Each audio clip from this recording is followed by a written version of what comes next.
Hello guys, welcome to another video of stock market friends. Dhoot transmission limited guys एक upcoming IPO आज open हो रहा है। जानेंगे complete analysis, business model, financial condition, performance, GMP कितना चल रहा है, लिस्टिंग कितना मिलेगा, अप्लाई करें या फिर नहीं, फाइनल डिसीजन क्या ले, इन सभी पॉइंट्स को डिस्कस करेंगे। और ये कोई रिकमेंडेशन वीडियो नहीं है, जो भी फाइनल डिसीजन होगा अपने रिस्क पर लीजिएगा। चलिए फ्रेंड्स, वीडियो स्टार्ट करते हैं। तो गाइज आईपीओ जो है 10 को ओपन हो रहा है आज के दिन, और 12 अगस्त को क्लोज किया जाएगा। 3 डे आईपीओ है। लिस्टिंग डेट की बात करेंगे तो 17 अगस्त का है। ₹2 का फेस वैल्यू, 829 टू 871 रुपीज का प्राइस बैंड, और 17 शेयर्स की lot size, fresh capital, OFS का कॉम्बिनेशन है। बुक बिल्ड आईपीओ 3067 करोड़ का issue size, 3.5 crore shares issue किया गया, जिसमें से फ्रेश कैपिटल 1400 करोड़ का, ओएफएस 1667 करोड़ का किया जा रहा है। और यहाँ पे guys company 3.5 crore shares issue किया गया है। अगर हम बात करें गाइज कंपनी के जो अलॉटमेंट डेट है, 13 अगस्त का अलॉटमेंट डेट रखा गया। 14 को रिफंड रिलीज किया जाएगा, शेयर्स डिमेट अकाउंट में क्रेडिट होगा। ऑफर दिया गया है क्यूआईबी 50%, एचएनआई 15, रिटेल 35% ऑफर दी गई है, जो कि रिटेल और मिनिमम 1 लॉट अप्लाई कर सकते हैं। 17 शेयर्स मिलेंगे, 14.8 पे करना पड़ेगा। मैक्सिमम 13 लॉट अप्लाई कर सकते हैं, 1.9 लाख पे करना पड़ेगा। Small HNI minimum 14 lot apply कर सकते हैं, 2.1 लाख पे करना पड़ेगा। मैक्सिमम 67 लॉट अप्लाई कर सकते हैं, 9.9 लाख पे करना पड़ेगा। Big HNI minimum 68 lot apply कर सकते हैं, 10 लाख पे करना पड़ेगा। मैक्सिमम कोई लिमिट नहीं है। लेकिन गाइज अगर हम इसके जीएमपी की बात करें तो कंपनी का जीएमपी ट्रेड कर रहा है 259 रुपीज का, 30% का वेरी स्ट्रॉन्ग प्रीमियम पे लिस्टिंग कैन एक्सपेक्ट कर सकते हैं। 1130 रुपीज का एस्टिमेटेड लिस्टिंग प्राइस, और 4403 रुपीज का एस्टिमेटेड प्रॉफिट सिंगल लॉट पे मिल सकता है। लेकिन अगर हम इसके बिजनेस की बात करें तो अप्रैल 1998 में इनकॉर्पोरेट किया गया था, और कंपनी जो है one of India's leading electrical और इलेक्ट्रॉनिक्स कंपनीज है, जो कि कंपनी इंगेज है वायरिंग, हार्नेस और इलेक्ट्रिकल डिस्ट्रीब्यूशन सिस्टम्स का ऑटोमोटिव, नॉन ऑटोमोटिव एप्लीकेशंस के लिए डिजाइन, इंजीनियरिंग, मैन्युफैक्चरिंग और सप्लाई करने में। Company diversified range product portfolio offer करता है, जो कि कॉम्प्लाइज है wiring, harness, battery pack, sensors, electronic controllers, automotive switches, terminals, connectors, power supply cords, और जो कि इंटरनल कंबशन इंजन और इलेक्ट्रिक व्हीकल प्लेटफॉर्म्स, इन दोनों को कैटर कर रही है। लेकिन अगर हम बात, कंपनी जो है ना, ये जो है टॉप 2 प्लेयर्स में, मतलब कि इंडिया में, इंडिया की 2 व्हीलर जो है और 3 व्हीलर वायरिंग हार्नेस मार्केट की अगर हम बात करें, इसमें ये टॉप 2 प्लेयर में कंपनी में एक है, टॉप 2 प्लेयर में से एक है, जिसका मार्केट शेयर है, इस कंपनी का मार्केट शेयर है 41% का, और लीडर है इलेक्ट्रिक 2 व्हीकल और 3 व्हीकल सेगमेंट में, जो कि मार्केट शेयर अराउंड 70%, मतलब कि 2 व्हीलर में 41% का मार्केट शेयर है और 3 व्हीलर में 70% का मार्केट शेयर है इस कंपनी का अकेले।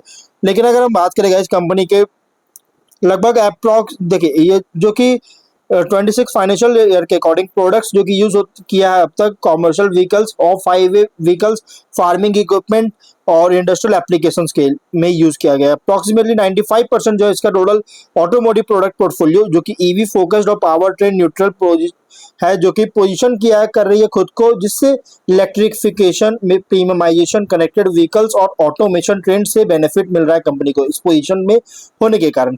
और कंपनी जो लॉन्ग टर्म रिलेशनशिप स्टैब्लिश कर चुका है लीडिंग ऑटोमोटिव ओईएम के साथ, और diversified customer base, robust financial performance भी मेंटेन कर रही है। 31 मार्च के अकॉर्डिंग 2735 फुल टाइम एम्प्लॉइज है, जो कि इसके manufacturing, R&D, engineering, sales, finance, corporate functions में काम कर रहे हैं। तो गाइस कंपनी का अगर हम यहाँ बिजनेस देखें तो ये company one of the leading player है वायरिंग, वायर हार्नेसिंग और रिलेटेड प्रोडक्ट्स और सर्विसेज में। 23 प्लांट्स है ऑपरेशन में, और 2 और प्लांट्स जो है अंडर वे है, अभी चालू नहीं हुआ है बल्कि अंडर वे है।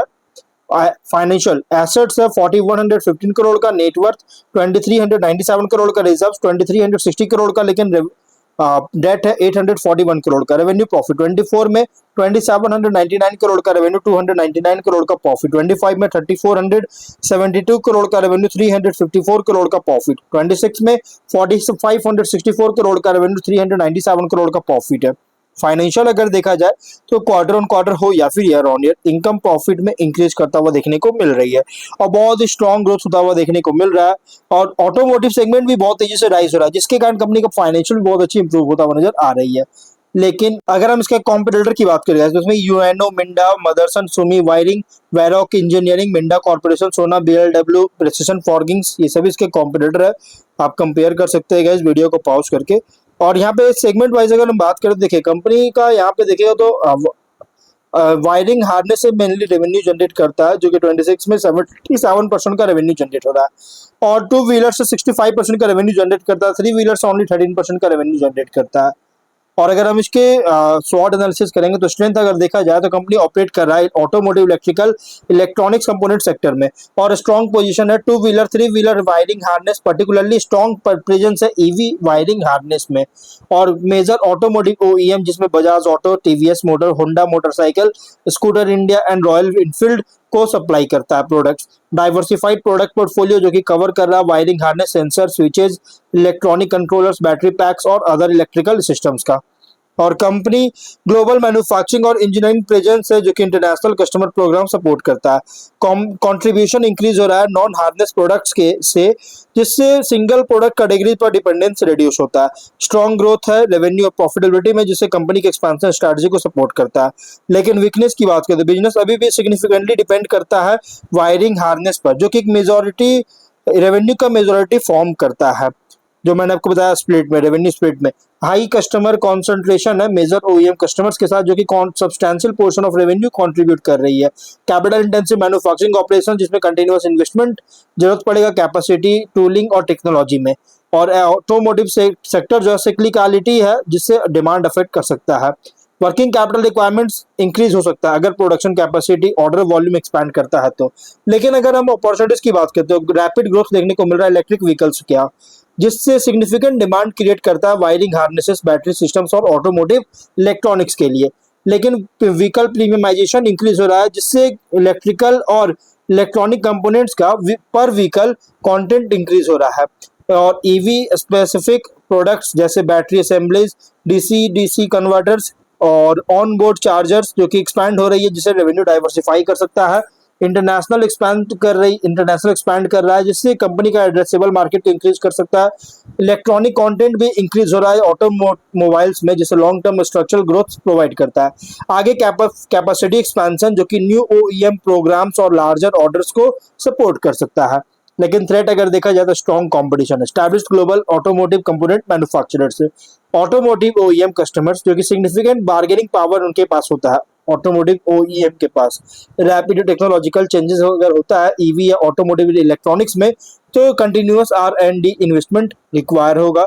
Raw material component price fluctuation के कारण मार्जिन अफेक्ट कर सकता है। सप्लाई चेन डिस्ट्रप्शन के कारण प्रोडक्शन और डिलीवरी स्केड्यूल्स को अफेक्ट कर सकता है।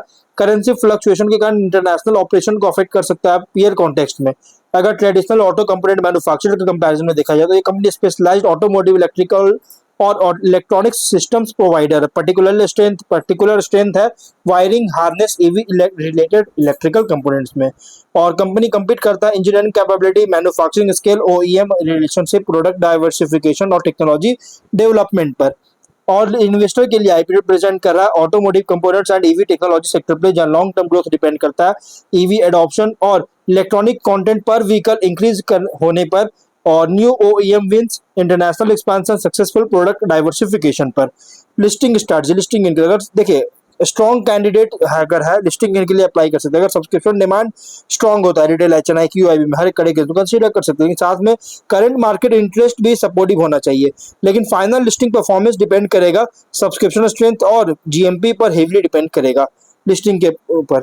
और लॉन्ग टर्म इन्वेस्टमेंट के लिए देखिए उन इन्वेस्टर के लिए सुटेबल लॉन्ग टर्म व्यू है automotive electronics EV adoption India's auto component manufacturing sector पर। लेकिन साथ में आपको लिस्टिंग के बाद कुछ पॉइंट्स को आपको रेगुलर ट्रैक करना होगा, जैसे ईवी रेवेन्यू ग्रोथ और new OEM additions, non harness product contribution, customer concentration, margin, capacity expansion आपको रेगुलर ट्रैक करना होगा। स्ट्रैटेजी वर्डिक्ट, लिस्टिंग निकलेगा सब्सक्रिप्शन देखिए स्ट्रॉन्ग तो है, लेकिन अगर सब्सक्रिप्शन डिमांड जीएमपी सपोर्टिव होता है तो कंसीडर कर सकते हैं लॉन्ग टर्म के लिए। स्ट्रॉन्ग तो है, लेकिन गाइज अगर वायरिंग हार्नेस पर इसका एक स्ट्रॉन्ग पोजीशन तो है, जो कि एक मीनिंगफुल ईवी एक्सपोजर है, जो कि मेजर ओईएम कस्टमर्स और अपॉर्चुनिटीज है हायर वैल्यू ऑटोमोटिव इलेक्ट्रॉनिक्स में एक्सपैंड करने का। और इसलिए गाइज आप जो भी फाइनल डिसीजन लीजिएगा अपने रिस्क पर लीजिएगा, ये कोई रिकमेंडेशन वीडियो नहीं। तो गाइज वीडियो कहीं प्रेजेंट करते कोई डाउट है कमेंट बॉक्स में पूछे। मिलते हैं नेक्स्ट वीडियो में, टिल देन बाय बाय।